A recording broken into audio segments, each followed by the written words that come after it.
Hello everybody, you got the Rattlesnake deck maintenance show here. There's one deck I'm working over there, same thing as I'm doing here. So you can see I got a bunch of materials. There's benches that go up here and they got rotten, as you can see right there, they've gone bad. This is where I found the first of the rot and it's a mess.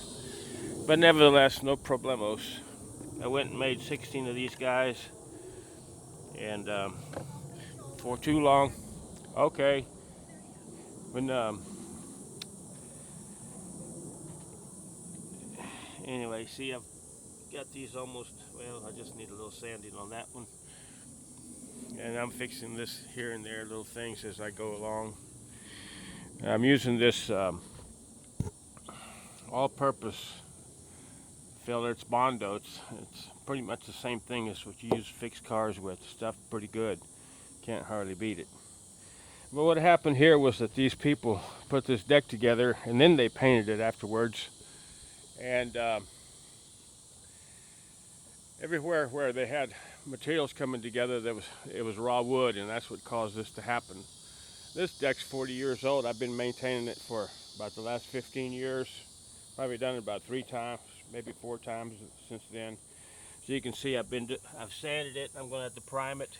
Some of these grains kind of started to raise up, so I knocked them down and fill them full of primer. And those that are a little bit bigger, I'll probably put a little Bondo in there.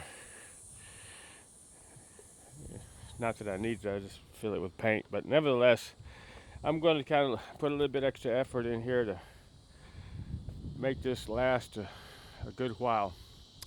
And if you look up here, you see the roof's all nice and clean.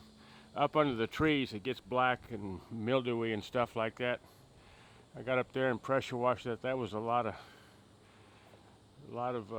hanging off of a rope type stuff, because once that stuff's wet up there, it's slick as snot, as they say. Or some people say slick as snot on a doorknob. But nevertheless, when you come tumbling off that thing, sometimes you can land wrong. And I'm not nearly as agile as I used to be. A little bit more breakable, I think. Anyway, this is Rattlesnake signing off. I will say one more last thing. I've been doing all this work with this guy right here. There's a lot of 2x4s, but I'm fixing to do some 2x6s, so I'm moving up to this, and I probably would have sprayed them, but the gentleman was kind of wanting me to brush and roll it, push that paint right up into everything, and since my airless is kind of broken down, I'm missing the spring that holds the ball in the. It's got a ball check valve to build the pressure up, and I lost a little spring to it, and when I was getting some O-rings for it, and it's become almost impossible to find that spring. Not even the company that makes them lists them on the part list. I think that's like a secret, you know. You're not going to get away with spending 50 cents, including shipping. It's going to cost you $56 to buy the whole thing. So that's a built-in obsolescence. They're crafty fellows that come up with these ideas, and they're not looking out for you. But nevertheless, that's another subject matter today.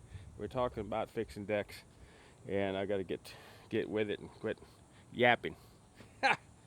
So, and another thing is, look at that blue sky. Not one chemtrail to be seen. There's a few natural-looking clouds up there. I sure do like to see natural-looking clouds. I know there's some folks that would like to see a natural-looking cloud in some areas where they're really bombarding people. But fortunately, I don't know whether the actively minded people here in Austin have had any results as far as the chemtrails are concerned, because they certainly do it when they seem to decide they want to. And I think that there's no question that they can make you suffer drought or suffer floods, depending on what exactly they are trying to do to you, what they're trying to their end game, in other words. I also heard about getting the pH of the soil to you so you can't grow your own gardens, and get the aluminum content of the soil up so that only Monsanto seeds will grow, and the only people that you'll ever get a seed to grow anything from is Monsanto. So forget about this saving seeds so that you can have your own seeds to grow. That will never do. It's no better to have that than to have a vehicle that'll last you 100 years, and you can pass it on to your kids and grandkids, and they can drive it. That would be like suicide for corporate America, which would be a really good thing if only corporate America would have any kind of a conscience and take itself out.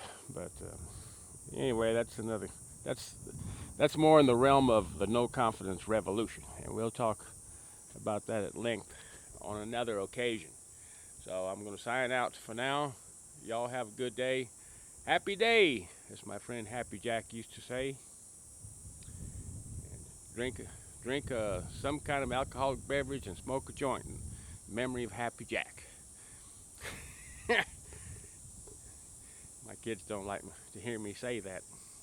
Okay, that's it. Let's see. Bye now.